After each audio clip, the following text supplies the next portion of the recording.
નમસ્કાર વિદ્યાર્થી મિત્રો, આજે આપણે એસી સિરીઝ સર્કિટના ચેપ્ટર નંબર 3 પેરેલલ સર્કિટ્સની અંદર પેરેલલ રેઝોનન્સ કહેવાય કોને તેમજ પેરેલલ રેઝોનન્સ વખતે રેઝોનન્સ ફ્રીક્વન્સીનું સૂત્ર કેટલું મળે છે અને પેરેલલ રેઝોનન્સ માટેની એપ્લિકેશન વિશે વાત કરીશું. તો ચાલો હવે મિત્રો આપણે પેરેલલ રેઝોનન્સ કહેવાય કોને એમના વિશે વાત કરીએ. તો પેરેલલ રેઝોનન્સ કહેવાય છે કોને? તો ઓલરેડી તમારો કરંટ જે ફ્લો થતો હોય એ વોલ્ટેજના ઇન ફેઝમાં હોય, પણ પેરેલલ સર્કિટની અંદર તમે જ્યારે ઇન્ડક્ટર કનેક્ટ કરે છો એની પેરેલલમાં છે એ કેપેસિટર કનેક્ટ કરતા હોય તો પેરેલલ સર્કિટ બનતી હોય. હવે એવી સર્કિટ તમારે છે એના માટે તમારે એક સર્કિટને ધ્યાનમાં લેવી પડે. તો તમે સર્કિટ ડાયાગ્રામની અંદર જોઈ શકો છો કે તમને ઓલરેડી સપ્લાય આપેલા છે voltage V = Vm sin ωt, અને એમાંથી તમારો જે બ્રાન્ચનો કરંટ ફ્લો થાય છે એ તમે જોઈ શકો છો કે આયર જેટલો બ્રાન્ચનો કરંટ ફ્લો છે. અને તમને અહીંયા એક કોયલ આપેલી છે જે હું અહીંયા બતાવું છું, રજિસ્ટર અને ઇન્ડક્ટર એ તમારી એક આખી કોયલ જ છે. અને એટલે એનો મિનિંગ શું છે કે એક બ્રાન્ચની અંદર તમારો રજિસ્ટર અને ઇન્ડક્ટર છે એ સિરીઝમાં કનેક્ટ કરેલા છે, એમની સાથે તમારું કેપેસિટર છે એ પેરેલલમાં કનેક્ટ કરેલું છે. તો સર્કિટ ડાયાગ્રામ ઉપરથી આપણે શું ખબર પડે કે રજિસ્ટર R ઓહમનો છે અને ઇન્ડક્ટર RLCનો હોય, એની સાથે તમે કેપેસિટર છે ફેરાડેનું એ કનેક્ટ કરેલું છે પેરેલલમાં, અને એમની બે વચ્ચે કરંટ છે એ ડિવાઈડ થાય છે. હવે ઓલરેડી આપણે ખબર છે કે જ્યારે પેરેલલ સર્કિટ બનતી હોય ત્યારે પેરેલલની અંદર છે એ કરંટ ડિવાઈડ થતો હોય અને બધી બ્રાન્ચની અંદર વોલ્ટેજ છે એ તમારો સેમ રહેતો હોય. તો તમે આ સર્કિટ જોઈ શકો છો કે એમની અંદર એક RL બ્રાન્ચ છે અને એક કેપેસિટરવાળી બ્રાન્ચ છે ઓનલી. તો હવે જે કોઇલવાળી બ્રાન્ચ છે એ R ને L કનેક્ટ કરેલા છે, તો એમાંથી જે કરંટ ફ્લો થાય છે એ IL જેટલો કરંટ ફ્લો થતો હોય.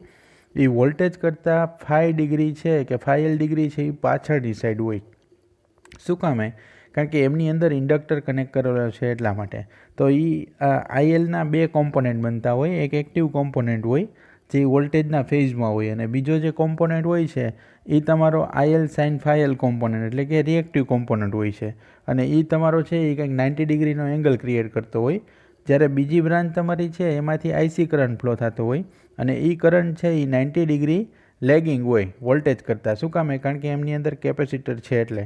તો હવે તમે આના ઉપરથી એના વેક્ટર ડાયાગ્રામ જુઓ તો પણ તમને ખબર પડે કે વેક્ટર ડાયાગ્રામ ઉપરથી તમારે કઈ રીતે કમ્પ્લીટ થઈ શકે છે. તો હવે વેક્ટર ડાયાગ્રામ હું તમને અહીંયા બતાવું છું. તો વેક્ટર ડાયાગ્રામની અંદર તમારા બે કોમ્પોનન્ટ આપેલા છે, એક IL cos phi L ને IL sin phi L, અને આમનો જે કરંટ હોય છે કેપેસિટર માટેનો એ અપવર્ડ ડાયરેક્શનની અંદર છે. તો હવે આપને એવો ક્વેશ્ચન થાય કે પેરેલલ રેઝોનન્સ કહેવાય છે કોને અને પેરેલલ રેઝોનન્સ થવા માટેની કન્ડિશન શું છે? તો પેરેલલ રેઝોનન્સ થવા માટે કે તમારા જે બે કોમ્પોનન્ટ છે IL = IL sin phi L, જે આ જે કન્ડિશન તમારી ફૂલફિલ થાય એ ટાઈમે તમારો પેરેલલ રેઝોનન્સ થાય, અને એ ટાઈમે તમને જે ફ્રીક્વન્સી મળે એને રેઝોનન્સ ફ્રીક્વન્સી, પેરેલલ માટેની રેઝોનન્સ ફ્રીક્વન્સી કહેવાય. એટલે શું થાય કે પેરેલલ સર્કિટમાં જે ફ્રીક્વન્સી માટે કરંટ IC અને બીજો જે કોમ્પોનન્ટ છે IL sin phi L, આ બે કોમ્પોનન્ટ છે એ સરખા થતા હોય એ ટાઈમે તમને જે ફ્રીક્વન્સી મળે એને તમારી રેઝોનન્સ ફ્રીક્વન્સી, પણ કોની? પેરેલલ રેઝોનન્સ માટેની. તો વેક્ટર ડાયાગ્રામ ઉપરથી તમે જોઈ શકો છો કે કેવી રીતે તમને એ મળે છે એ બેને. હવે રેઝોનન્સ ફ્રીક્વન્સીનું સૂત્ર કેમ મળે?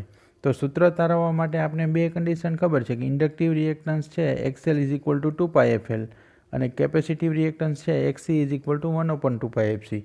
જેમ ફ્રીક્વન્સીમાં ચેન્જ કરીએ એ પ્રમાણે જો ફ્રીક્વન્સી તમારી વધતી હોય તો ઇન્ડક્ટિવ રિએક્ટન્સ એ વધતો હોય, અને ફ્રીક્વન્સી વધતી હોય ત્યારે કેપેસિટિવ રિએક્ટન્સ છે એ ઘટતો હોય છે. શું કામે? કારણ કે ઇન્વર્સલી પ્રોપોર્શનલ છે એટલા માટે. અને જો ફ્રીક્વન્સી તમારી ઘટતી હોય તો ઇન્ડક્ટિવ રિએક્ટન્સ એ ઘટે, અને ફ્રીક્વન્સી જ્યારે ઘટે ત્યારે કેપેસિટિવ રિએક્ટન્સ છે એ વધતો હોય છે. તો હવે આપણે આના ઉપરથી રેઝોનન્સ ફ્રીક્વન્સીનું સૂત્ર મેળવવું છે. તો સૂત્ર કઈ રીતે મળશે? તો તમને ખ્યાલ છે કે ટોટલ કરંટ તમારો છે એ IR જેટલો હોય છે. હવે રેઝોનન્સ થવા માટેની કન્ડિશન આપણે ઓલરેડી ખબર છે કે IC = IL sin phi L. આને હું ઇક્વેશન નંબર 1 આપું છું. તો તમારો આ ઇક્વેશન નંબર જે 1 છે એમની અંદર આપણે છે એ વેલ્યુ બધાની મૂકશું. તો હવે જોઈએ કે કેવી રીતે તમને મળે છે. તો હવે જ્યાં તમે જોઈ શકો છો કે IL is equal to V/ZL આખી સર્કિટનો કરંટ. તો સાઇન ફાઈ શું છે કે XL/ZL. એ શું કામે તમે આના ગ્રાફ ઉપરથી આ રીતે જોઈ શકો કે તમે જે ગ્રાફ ક્રિએટ કરતા હોય તો આ તમારો રેઝિસ્ટન્સ હોય છે, આ તમારો ઇમ્પિડન્સ હોય અને આ સર્કિટનો XL. તો આના ઉપરથી પણ તમે આ જે ઇક્વેશન છે એ મેળવી શકતા હોય કે આ ફાઈ એલ કરંટ જે તમારો મળતો હોય એને એંગલ જે ક્રિએટ થતો હોય છે તે આ તમે એ પ્રમાણે આપતા હોય બધા તો બી ચાલે. રેડી? તો તમે હવે જોઈ શકો છો કે આના ઉપરથી તમને સાઇન ફાઈ એલ કેટલું મળે. Sine phi L is equal to XL/ZL અને IC is equal to V/XC.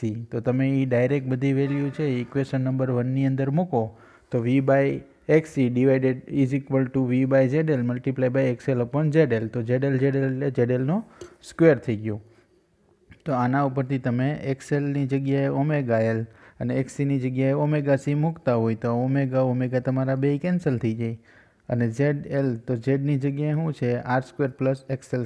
Impedance હવે તમારે જોઈ છે ફ્રીક્વન્સીનું ઇક્વેશન. જો રેઝોનન્સ ફ્રીક્વન્સી એફ મને કેટલી મળે છે તે.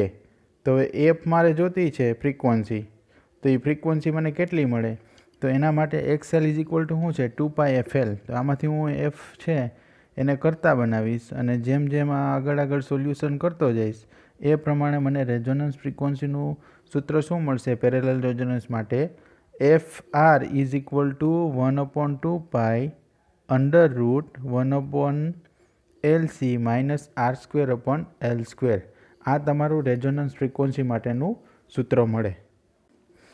હવે આ ઇક્વેશનની અંદર જો તમારો R જે છે એકદમ સ્મોલ હોય તો રેઝોનન્સ ફ્રીક્વન્સીનું સૂત્ર કેટલું થઈ જાય FR is equal to 1/2π √LC જે આ સિરીઝ રેઝોનન્સની અંદર મળતું એના જેવું જ.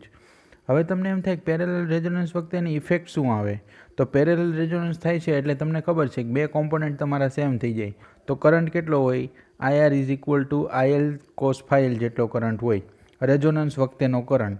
તો હવે તમને જે વેલ્યુ છે I is equal two V/Z ઉપરથી તમે વેલ્યુ છે આની અંદર મૂકતા જાઓ તો તમને ખ્યાલ આવે કે એ ટાઈમે તમારો કરંટ ZR છે એ કેટલો મળે અને કરંટ કેટલો મળે. તો ZR is equal two L/CR એટલે કે કરંટનું મેગ્નિફિકેશન થતું હોય એટલો છે એ કરંટ તમને મળતો હોય છે. હવે એની એપ્લિકેશન આવે તો એપ્લિકેશન શું છે જો તો પેરેલલ રેઝોનન્સની મોસ્ટ કોમન જે એપ્લિકેશન છે એ પેરેલલ રેઝોનન્સની રેડિયો રિસીવરની અંદર ટ્યુન સર્કિટમાં થાય છે. જો તો રેડિયો રિસીવરની અંદર ટ્યુન સર્કિટમાં કેવી રીતે તો કે રેડિયો રિસીવરમાં જ્યારે સ્ટેશનને તમારે ટ્યુન કરવું હોય તો કોઈ પણ સર્કિટની અંદર એક ફિક્સ ઇન્ડક્ટર લેવાનું એની સાથે વેરિયેબલ કેપેસિટરને કનેક્ટ કરવાનું. હવે તમે કનેક્ટ કરો છો એટલે કેપેસિટરની વેલ્યુ છે એ કંઈક ચેન્જ થાય એ પ્રમાણે તમારી ફ્રીક્વન્સી ચેન્જ થાય અને ફ્રીક્વન્સી ચેન્જ થાય એ પ્રમાણે તમારું સ્ટેશન છે એ તમે ફાઇન્ડ કરી શકો જે એફએમની અંદર આપણે કરીએ છીએ તે. જો ફ્રીક્વન્સી મોડ્યુલેશન FM જો સાંભળી છે ને બિગ FM હોય રેડિયો મિર્ચી હોય છે અલગ અલગ FM હોય એમની અંદર. સેકન્ડ એની એપ્લિકેશન આવે છે કરંટનું મેગ્નિફિકેશન કરવા માટે. જો અને થર્ડ એપ્લિકેશન છે કે ઇન્ટરમીડિયેટ ફ્રીક્વન્સીની અંદર રેડિયો એમ્પ્લીફાયર તરીકે રેડિયો ફ્રીક્વન્સી માટે IF રિસીવરની અંદર તમારું એમ્પ્લીફાય યુઝ કરવા માટે થતું હોય એના વિશે તમારો ઇમ્પિડન્સ છે એ હાઈ મળે અને જે ગેઇન છે એમ્પ્લીફાય થયેલું સિગ્નલ છે એ સારું મળતું હોય છે. અને લાસ્ટની અંદર લાસ્ટ એપ્લિકેશન જો અલગ અલગ બધી એપ્લિકેશન બતાવી છે એમાંની લાસ્ટ એપ્લિકેશન શું છે કે સિરીઝ અને પેરેલલ બે છે એ ઇન્ડક્શન હીટિંગ માટે યુઝ થાય છે. બંને એપ્લિકેશન છે એ ઇન્ડક્શન હીટિંગ માટે. તો આ ટોટલી વાત થઈ પેરેલલ રેઝોનન્સ અને application. Thank you very much for watching my video.